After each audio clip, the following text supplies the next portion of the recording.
Aujourd'hui, plus qu'une simple information, c'est d'un concept que nous allons vous parler, on appellera cela les festivals à domicile.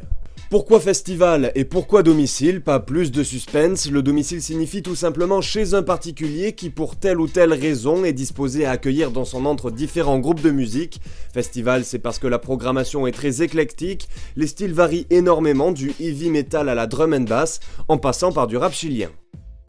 Dès 22h et jusqu'à tôt le matin, les groupes se succèdent devant les invités. Évidemment, tous les ingrédients autorisés sont là afin que chacun puisse passer sa soirée comme il l'entend. Néanmoins, de nombreuses précautions sont prises et il y a extrêmement peu de casse. Pour le moment, aucune plainte n'est jamais revenue aux oreilles des organisateurs.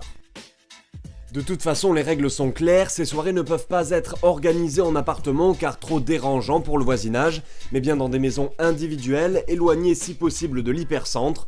Pour ce qui est du monde présent, ces fêtes regroupent une 60aine de personnes, musiciens compris, et en gros, ça donne ça.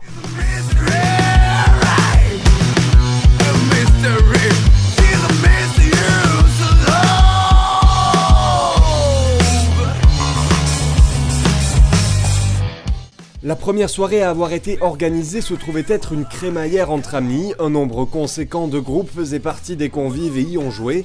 Plus tard, ils ont réitéré l'expérience ailleurs, tout dans un seul et unique but, profiter d'une scène aussi originale soit-elle pour faire de la musique.